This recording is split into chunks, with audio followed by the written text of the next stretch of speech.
জি, এই মুহূর্তে দেশ কিংবা দেশের বাইরে, গ্রাম কিংবা গঞ্জে যে যেখান থেকে ভিডিওটি দেখছেন সকলকে জানাচ্ছি আন্তরিক শুভেচ্ছা এবং অভিনন্দন। এই মুহূর্তে খুবই গুরুত্বপূর্ণ কিছু বিষয় নিয়ে আপনাদের মাঝে উপস্থিত হলাম।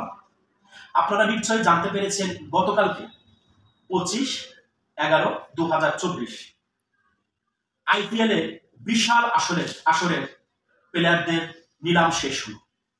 সেই আসরে প্রায় 350 শতাধিক প্লেয়ার দেশ এবং বিদেশে অংশগ্রহণ করেছিলেন নিলামে, এবং নিলামে টাকা হয়েছে এই 350 প্লেয়ারের মধ্যে সারা বিশ্বেরই ক্রিকেট দল কিন্তু সেখানে ছিল।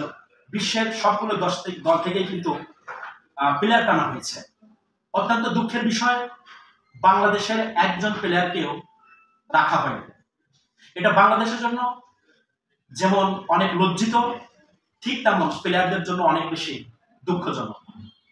শুধু প্লেয়ারদের জন্য দুঃখজনক নয়, এটি হতে পারে বাংলাদেশের জন্য অনেক বড় দুঃখজনক ব্যাপার। কেন কেন কেন বাংলাদেশের প্লেয়ারদেরকে এই আইপিএল এর আসরে রাখা হলো না? এর জন্য আমি আমার মনের মধ্যে গতকালকে নিউজটা পাওয়ার পরে 5 সদস্যের একটি তদন্ত কমিটি গঠন করেছিলাম। সেখানে পরিষ্কার তদন্ত শেষে আমার মন আমাকে বলে দিয়েছে বাংলাদেশের প্রতি চরম হিংসা করা হয়েছে। কেন এটা আসলো? এটা অবশ্যই ইন্ডিয়া ক্রিকেট বোর্ডকে দোষ দিলে হবে না। বাংলাদেশের কিছু কালচার, অনেক বড় ভুল সিদ্ধান্ত নেওয়ার কারণে আজকে বাংলাদেশের দক্ষ প্লেয়াররাও কিন্তু এই আইপিএল এর নিলামে ওঠে না। এর একটা মাত্র কারণ হলো, আমরা গত বছর আইপিএল এর আসরে দেখেছি চেন্নাই যখন মুস্তাফিজকে আহ্বান করে, আনন্দের সাথে, সুনামের সাথে, গর্বের সাথে যখন দলে যুক্ত করে, এবং চেন্নাই যখন মুস্তাফিজকে নিয়ে মাঠে নামে, চেন্নাইয়ের দল যখন বারবার উইন হচ্ছে মুস্তাফিজের বেটার পারফরমেন্সে, ঠিক সেই সময় মুস্তাফিজকে আইপিএল আসর থেকে সরিয়ে আনা হয়। কেন আনা হয়েছিল সেটা আমাদের খুব ভালোভাবেই জানা আছে। বাংলাদেশ এবং জিম্বাবুয়ের একটি সিরিজ তখন হয়। এই বাংলাদেশ জিম্বাবুয়ের সিরিজটা যখন শুরু হয়, এই মুস্তাফিজকে জিম্বাবুয়ের মতো দলের সাথে খেলানোর জন্য যখন মুস্তাফিজকে চলন্ত আসর থেকে নিয়ে আসা হয়েছিল, ঠিক সেই সময় চেন্নাইয়ের অবস্থাটা খুবই খারাপ আমরা লক্ষ্য করেছি। মুস্তাফিজ আসার পরে 6টা ম্যাচ কিন্তু চেন্নাই পরাজিত হয়।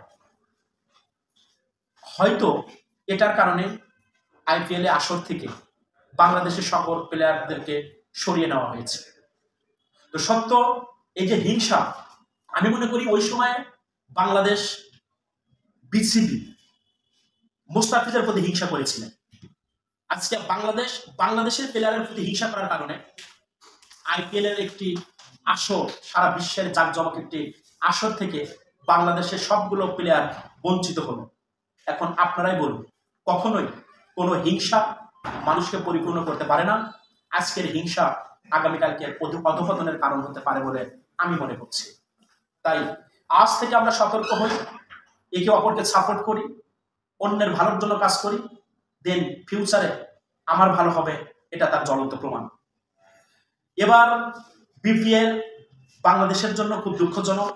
মানুষ টেলিভিশনের পর্দায় চোখ রাখবে, খেলা দেখবে, কিন্তু মনের তৃপ্তি হারিয়ে খেলা দেখবে। তাই বাংলাদেশের আইপিএল, তাই বাংলাদেশের সকল প্লেয়ারদের জন্য সমবেদনা জানিয়ে আজকের প্রতিবেদন এখানে শেষ হচ্ছে। ভালো থাকবে।